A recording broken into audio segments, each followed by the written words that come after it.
So sometimes mutations are absent and missing altogether. Or a mutation is present and we don't recognize that the mutation is even happening or occurring. Those are called silent mutations. Mutations are basically just something that introduces a variation in a population that is a change that's taking place. And without these mutations, a population would not be able to change at all. So they're necessary in order to increase the diversity that's going on within a population. We need them to make sure the population is changing. We don't want a population to just stay stable and not be able to advance. So we need the population to move forward.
There needs to be more rain though for there to be good foliage. And I want lots of rain.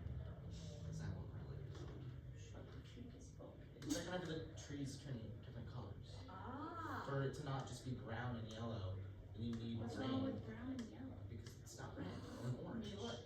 Not everything's targeted. That was totally I fine. wasn't even Because they bumped it. You just asked me You for talked. so. I was just Okay, everybody, just stop. 6, 7. 1, 6, 7. Guys, please stop. Okay, I'm writing this there's whenever everybody else No. is. Yeah, Mr. Light crashed out over there. It's a song. It's literally a song called Doot Doot. And it says, it's like counting 1, 2, 3. So evolution is based on variation, but it also has something called survival of the fittest. This is the idea that there are going to be organisms that, well, are not the same, and only some of them are going to be able to survive. And it's the ones that have the variation that is best suited to that particular area that is going to help them survive the best. So over generations, adaptive forms of traits tend to become more common in a population. We'll look at some pictures later on, but a good way to think of it is that, so our tables in this classroom are black because they're lab tables. If we had black beetles and white beetles, but they were the same species, there is just a black coloration and a white coloration, and they were on the tables. And then we had a bird that liked to eat the black beetles and the white beetles. We put the bird on the table, and we put the black beetles and the white beetles on the table. The bird would obviously eat the white ones because they stood out more. And then the black beetles have that genetic mutation to be black colored, and they would camouflage with the black tables. Well, then they would pass on that color to their genetic offspring, and then we would have more of the dark colored beetles, and they would just survive better. And the white ones would gradually fade away, because their coloration would not camouflage as well, and the birds would gradually eat more and more of the white ones because they stand out more and they don't color, or they don't camouflage as well. So that is an example of survival of the fittest. The ones that are camouflaging better are not going to be eaten as much. The ones that do not camouflage as well are going to be eaten first. So over generations, you're going to see a shift in the population from one type of individual to another. And that's based on variation within a population. Now, they're the same species, and that's something that a lot of people forget, is that a new species hasn't been created. I mean, eventually it could be created, but with that example, a new species hasn't been created, it's just shifted. You weren't done? Eventually, it could create a new species, but with that example of just the coloration, it's still the same.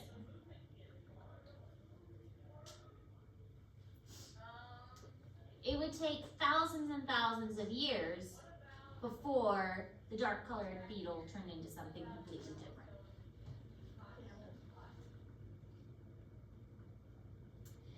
Populations can evolve. Evolve doesn't mean the creation of something new.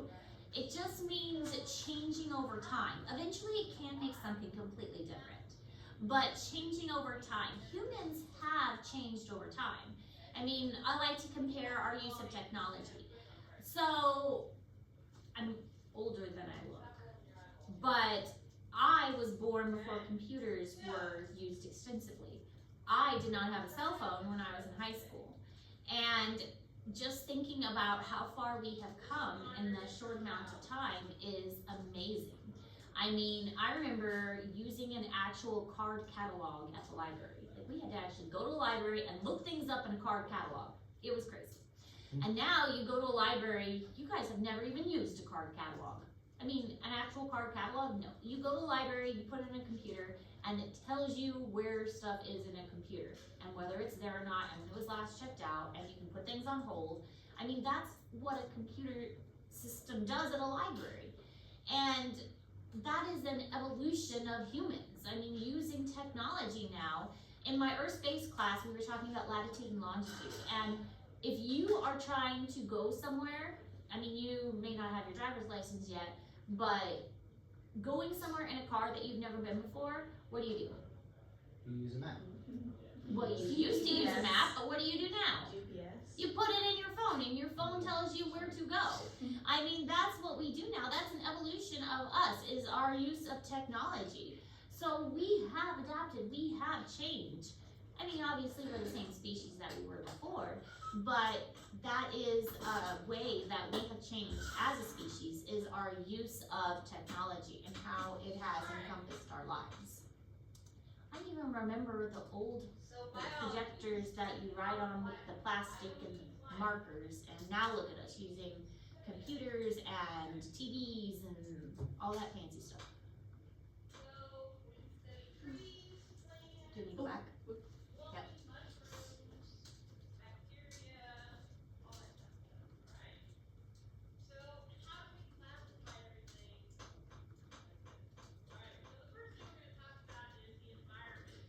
Now, it hasn't changed our genetics yet, but it could.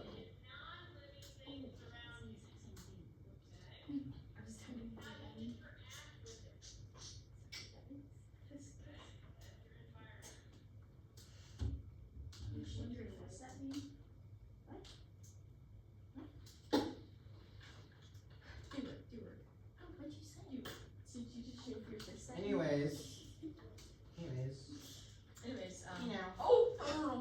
Natural selection is choosing things naturally.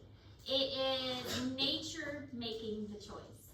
So the example I gave with the bugs on the table and the bird picking things, I should have used Liz picking things, like Liz hunting for bugs on the table. shout out to Liz. Yeah, Liz is too lazy to really hunt though. But that's natural selection. Things that happen in nature naturally without any guidance from people. That's natural selection. But artificial selection is doing things without assistance, or with assistance from people. So artificial selection is the process by which we do it. In this case, it's we really liked the fact that golden retrievers have a very specific demeanor. They are calm, they are protectors, they are loyal, they are a really sweet dog, and we like that about them. But we also like that poodles are hypoallergenic and their fur will not cause allergic reactions. So what if we combined those two? What if we combined the personality of a golden retriever with the hypoallergenic fur of a poodle? And what did we get? A golden doodle. A golden doodle. That is artificial selection at its finest. We take the traits that we like from two different dog breeds and we combine them together and we made golden doodles, and golden doodles became super popular. And you can think of many other breeds, a labradoodle and things like that, that we did that to. We liked these different things, and like a puggle, and we came up with all these different things that we liked, and we were like, okay, let's do that. And so that's artificial selection. Artificial selection is when we decided that we liked something a certain way, and so we particularly selected for that. And we do that a lot. We do that a lot, especially with pets. But not just with pets, but with farm animals and crops. We found cows that produced a lot of milk, and so we selected for those milking cows, and now there are cows that only produce a lot of milk. We found chickens that produced a lot of meat and turkeys that produced a lot of meat. So we selected for those meat producing animals and made them very, very big, so they produced a whole lot of meat because that's good for us. And over time, we have created some really fat chickens, which is, they weren't like that at first, but now we eat a lot of meat out of those chickens. Artificial selection versus natural selection. So how do you get the good qualities of both and not like the bad quality? See, that's the thing. The bad qualities eventually die off because with mutations, some of them are good, some of them are bad, and the bad mutations typically don't survive. Like white tigers, for instance, like this photo over here. With white tigers, we think white tigers are cute and they're beautiful, and so we would breed for white tigers. However, what you don't see is the white tigers actually had a lot of bad traits because white tigers are basically inbred. And so for every beautiful white tiger, there are about 9 white tigers that are deformed. They have like smushed face and a lot of health issues. They can't breathe because their noses are deformed, their ears are messed up, and things like that. So those tigers obviously don't live long enough to reproduce, and so their bad genetics die off because they don't live long enough to reproduce.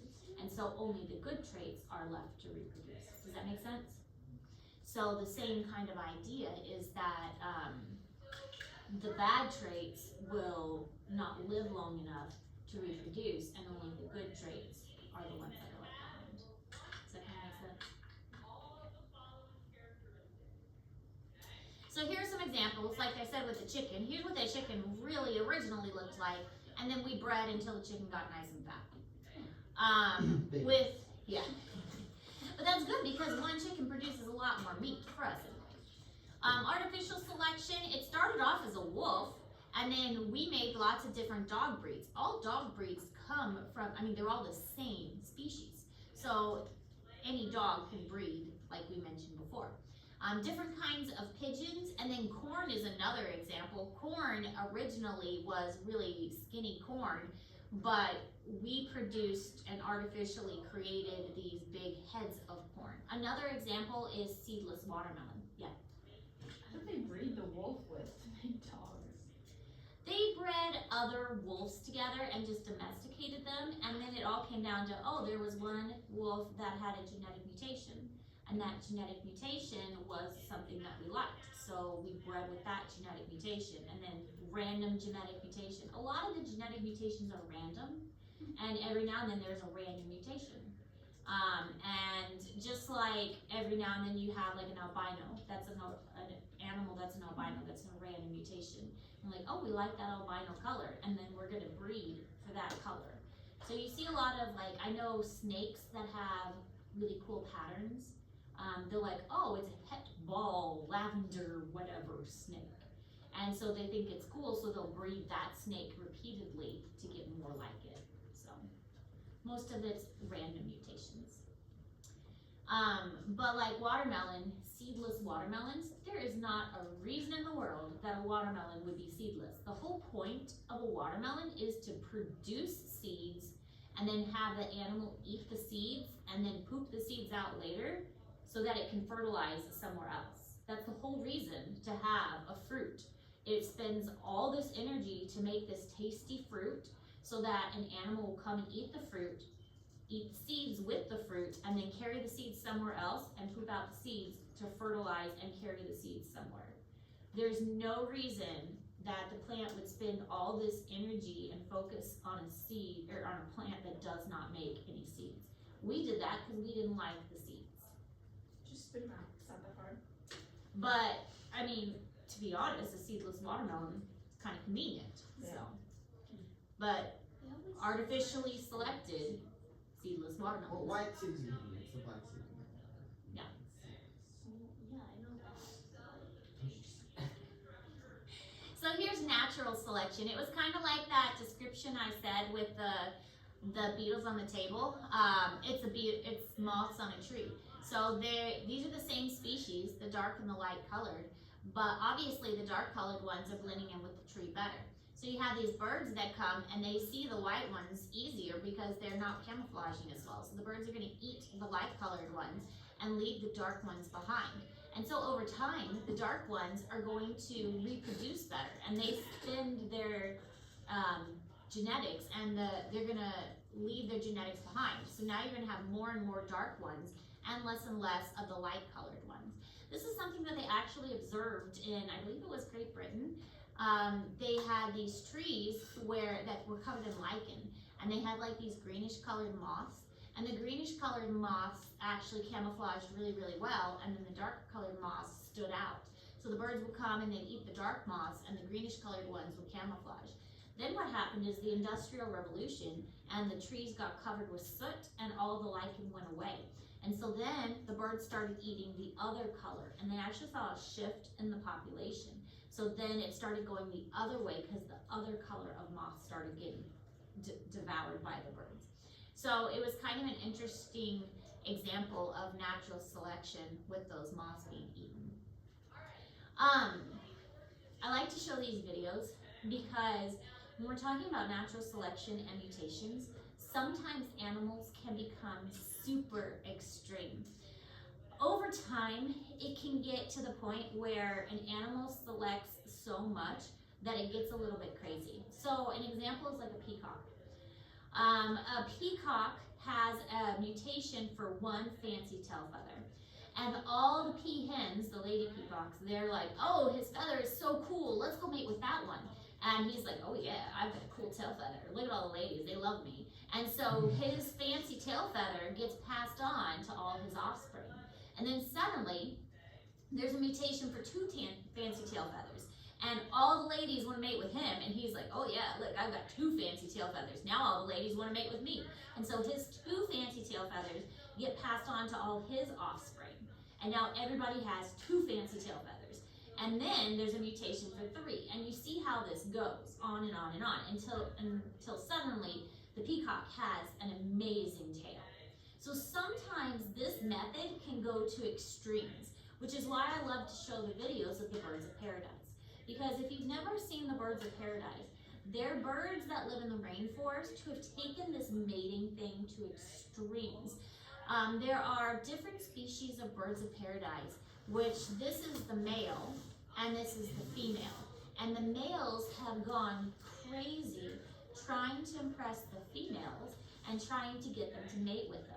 Because it's just like with the peacock thing. One male has mutated to do something a little bit different, and all the ladies loved him.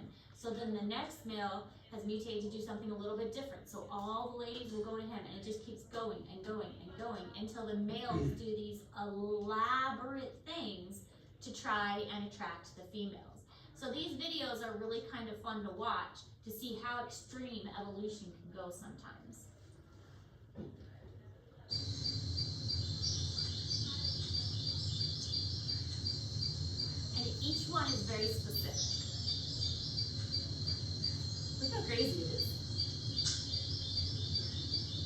So that's the male and that's the female. He's trying to get her to like him.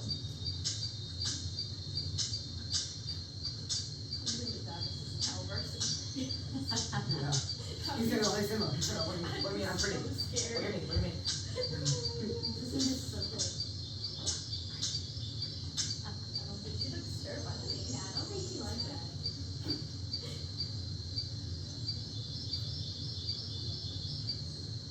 And we'll watch a couple of these videos. Well, I can't remember how many we watched because I know I showed some in zoology.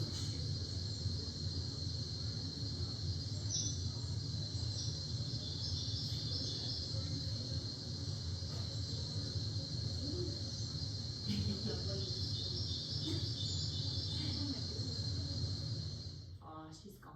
She didn't like it. I didn't either. It's all up in her face.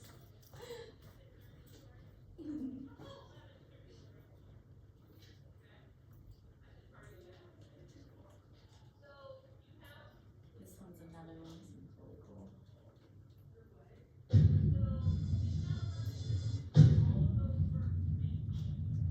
A bird nerd rarely gets the girl. Just ask this avian Casanova. But a mannequin. Oh, he's funny. There are over 50 species of this showy little bird, and they all go full out to court the ladies.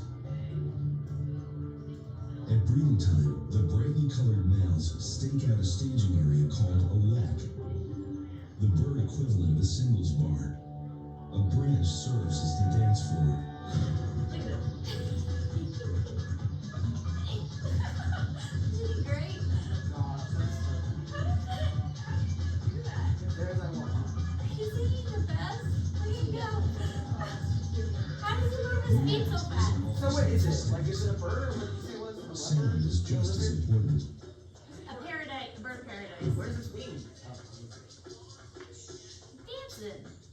There needs to be a He's a movie girl. about this guy, and his name needs to be like Pip, and it's like Pip. The buzzes, whirs, and snaps may catch a lady's eye, See, that's the female. You know what, I'm too but the busy. noise also warns other males.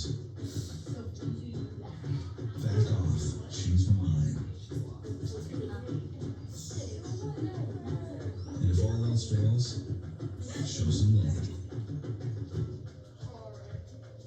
The competition is so fierce that only alpha males will mate.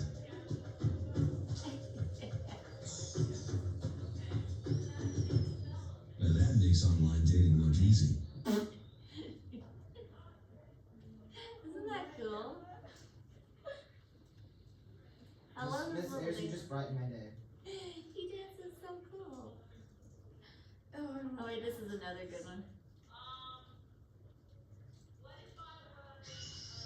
In the tropical forests of New Guinea, one male is dedicated to making an unforgettable first impression. The six-plumed bird of paradise is cleaning He's his pretty display good. ground. And I love this guy's voice too. He obsessively tidies every fallen leaf. His stage must be meticulously tidy for what will be an incredible Have you seen this performance. one? I love this one. my grandma used to watch these. A few attractive berries to help decorate the floor. And I like the music they put with this one too. His final touch is hardly ever seen. Might he think he's found a bit of old snake skin? Some scientists believe he's trying to act the scent of a snake to ward off predators. For others, it's a cleaning cloth and he's polishing a perch for a female.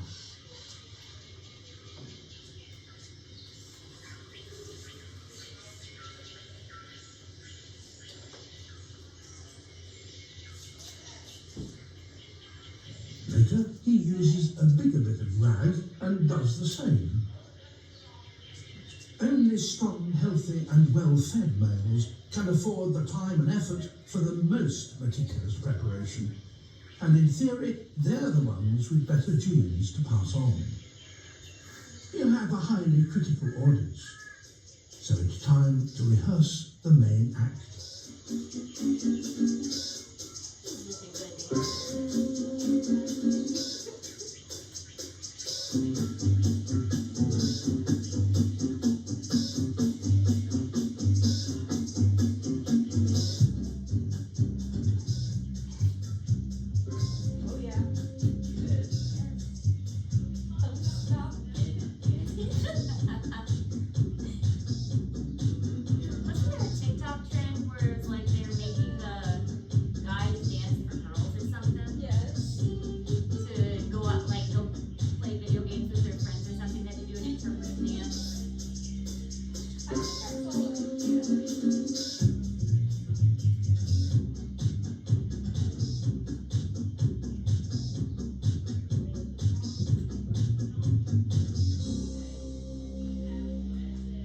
his dance steps perfected, he's ready to start the show for real. He spots a female nearby, so quickly goes to get more berries to tempt her in. The female looks quite different. Disaster! He's left his polishing bag on the dance floor. Stole it. It's perfect for her nest. She flies off without even seeing his dance. He delivers his berries too late. He never got a chance to win her heart, and he lost his precious polishing cloth. Back to work.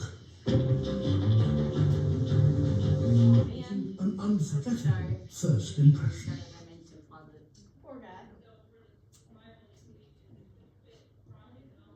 Alright, so the thing that they mentioned in that video was that only the strongest and most well-fed males, if they are not well-fed, if they don't have good genetics, then they don't have the time to go around and do all these fancy things. They don't have the ability to make themselves look all flashy. They don't have the time to clean up an area and find food and polish their area and get it all ready. If they are not strong, like they don't have good genetics, if they don't have the ability to find food. So the idea behind that is they're showing off that I'm a good provider. You want my genetics for your offspring because look how good my genetics are. So that's kind of the principle behind all of that. So it's the female saying, yeah, okay, you've got good genetics. I want you to be the father of my offspring, kind of thing. That is a principle that many animals follow. I mean, that's why deers will fight and they show their big antlers if they have large antlers, and that means they've survived for a long time, and it's a good indication of health of the deer. So lots of animals will follow that principle. Okay, so that's all the notes we're taking today. The Mysterious Gifts of Sammy, I've got that graded in the grade book. I am still learning how to work the grade book because Infinite Campus is new for us teachers as well. But I think I got that in there correctly. Virtual classification, how's that going with you guys? I don't know. I didn't know. I wasn't. What is that? Okay. I don't really know. Already done? Or No, do I you don't really know. You don't know what you're doing. The opposite of already done. Okay, I'll help you with it then. So virtual classification, that is due on Friday. So obviously it looks like we need some more time with that, and I will hold off on giving you any new assignments for right now. We do have another assignment. It's more of a lab kind of assignment coming up. Our first lab will be coming up soon, but I will give you more time today to work on the virtual classification assignment. And Kelson, what did you ask about it? I don't know what to do with it. You don't know what to do with it? Okay, so this one, I'll just show you guys together on here and kind of give you an overview with it. So, we go to Google Classroom. The virtual classification, if you go to this website, this is This on Google Classroom. Sorry to interrupt. So it's a link, and it's talking about how things are grouped together. You can use the search bar to find a lot of this information. There is a worksheet that goes along with it, the Classification Virtual Lab. Some of this you can use Google to help you, like what is phylogeny, what is the definition of a species, and a lot of this is in your notes too. Like we talked about phylogeny and species and stuff in the notes. But this stuff, like Newcastle murder poll, you can use the search feature to look this up. And basically, these are the creatures that scientists have been discovering, and they've been putting them into this interactive phylogenetic tree. And you can zoom in on them. Yeah, it's really neat. And like human, you can click on some, and it tells you how they are related to other creatures. And we talked about how anything close to the trunk of the tree is primitive, and anything out toward the branch is more advanced. And so anything toward these tips of the branches are advanced, but you can scroll in and you can scroll out and you can pick different things that you're interested in. I'll call her TT, which is a type of lemur, and it tells you if it's listed as concerned or threatened. It asks you what the red and the green leaves are referring to. So that is a question that you'll need to answer. But the search bar is going to help you a lot for a lot of these questions. Oh, so So- it's just a sheet. Sorry, I didn't even look at it. So it's just like a sheet of things, and you answer these out. Yes. Sorry. What about like ones that you search on there that have multiple? Because like if you search one of the names, some of them have multiple. I think results. 14 was the only one that didn't have something. So you can ignore 14. The rest of them you should be able to find for the most part, and if there's multiple one, you can just pick one. Yeah. But 14, I believe what you can ignore because the other class wasn't able to find 14. So you can ignore 14. In fact, I'll take it off of here for future reference. And we'll just do this.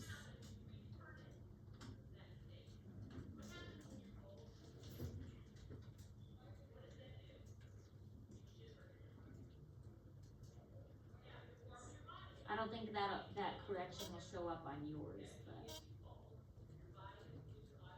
Does that help make sense, Randy? But most of these you should be able to find by putting them in that search bar. And if it has more than one, just pick one.